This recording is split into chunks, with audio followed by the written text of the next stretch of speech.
Shri RJ Pallavi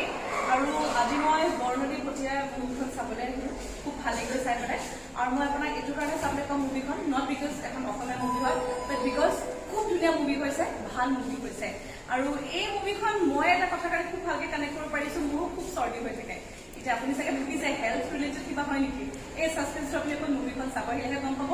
কিন্তু পেটত ধৰি যে হাঁহিব লাগিব সেইটো বহুত চিয়'ৰ আৰু হঠাৎ চকু পানী ওলাই দিব পাৰে সেইটো কাৰণে আপুনি ৰেডি থাকিব লাগিব মুঠতে মুভিখন চাবলৈ আহিব বৰনদী ভটিয়াই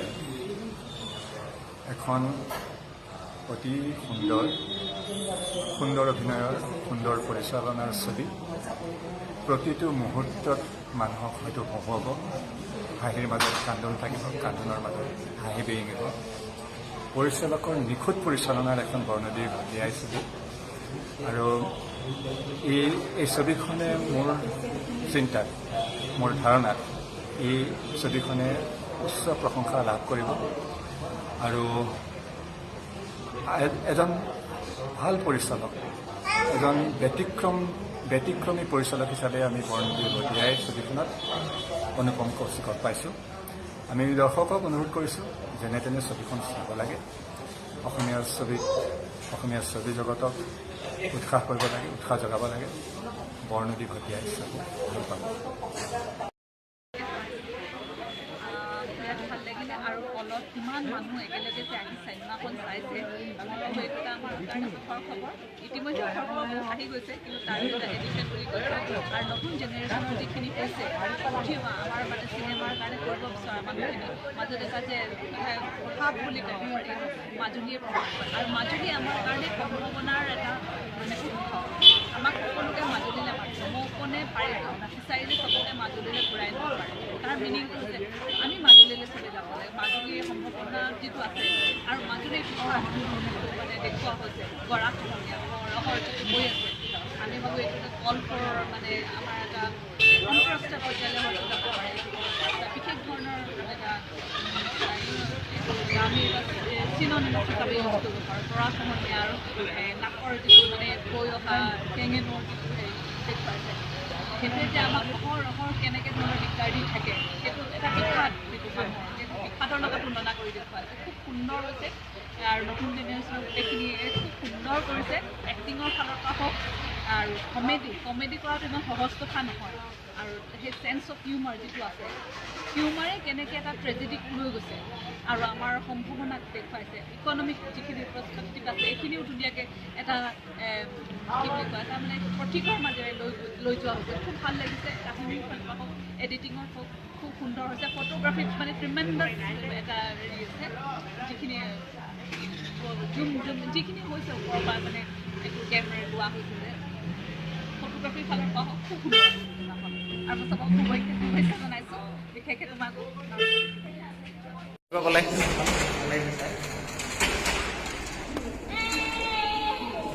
কেনেকুৱা পালে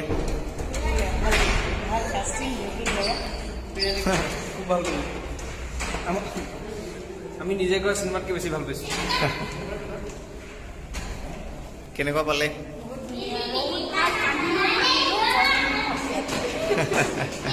ভটিয়াই থাকক বৰনদী ভটিয়াই থাকক কিছুমান পাৰ্টিকুলাৰ মানে আমাৰ অসমীয়া মানে একেবাৰে গাঁৱলীয়া মানে কিছুমান চিন দেখাইছে ভাল লাগিছে বহুত সৰু সৰু কমেডি কিছুমান ভাল লাগিছে কেনেকুৱা লাগিছে ভাল লাগিছে কেনেকুৱা লাগিলে ভাল লাগিলে ডিৰেক্টৰ আহিছে ডিৰেক্টৰ কেনেকুৱা লাগিলে চাই হিনজ্যোতি দা ভাল ভাল কেনেকুৱা পালে চিনেমাখন কিন্তু আজি চালেও ভাল লাগিলে মই সকলোকে জনাব যে এটা নতুন ধাৰা এটা আৰম্ভ হৈছে বুলি ক'ব পাৰি মানে অসমীয়া হাস্যমধুৰ চিনেমাত মই দৰ্শকক জনাব চিনেমাখন চাই আহিব হ'লে আৰু এসপ্তাহ দুসপ্তাহ হ'লে আগবঢ়াই দিম চিনেমাখনৰ যাত্ৰা থেংক ইউ ইউৰিদা ভাল লাগিছে সহযোগত ইমান ধুনীয়া লৈছে এভেঞ্জাৰ্ছক টক্কৰ দিছে আৰু কি লাগে এইটোতে গম পায় বেছি ক'ব নালাগে বিৰাট ধুনীয়া অভিনয় চবৰে বিৰাট ধুনীয়া সংক্লাপ স্পেচিয়েলি অনুভৱে বিৰাট ধুনীয়াকৈ লৈ গৈছে চ' গুড লাক 5 on 5 সুৰুজ দা কেনেকুৱা লাগিলে একদম মজা বৰ ধুনীয়া বহুত ধুনীয়া অনুভৱ ইমান ধুনীয়াকৈ বস্তুটো কৰিছে আমি চাই খুব মজা পালোঁ, ভাল লাগিল। সঁচাকৈ বৰ নালাগা এখন ধুনীয়া মুভি। Thank U. চাই যথেষ্ট ভাল লাগিলে। বহুত দিনৰ মূৰত এখন ভাল চিনেমা চালোঁ আৰু তাৰ যিটো মানে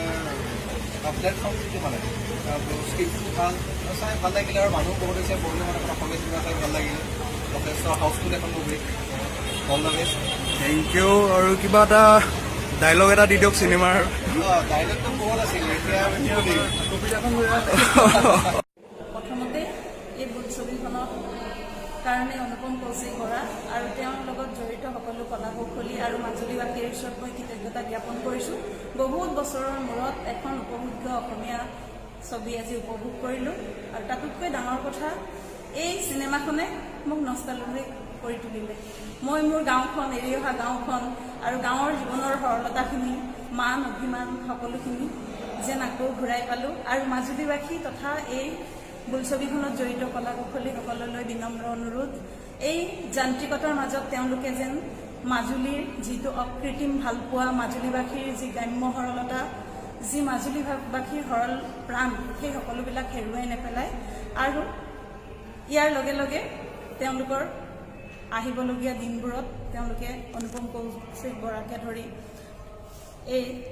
বোলছবিখনত যিসকলে অভিনয় কৰিছে সকলোৱে যাতে অসমবাসী ৰাইজক ভাল ছবি উপহাৰ দিব পাৰে, তাৰ কাৰণে তেওঁলোকৰ পৰা আশা ৰাখিম।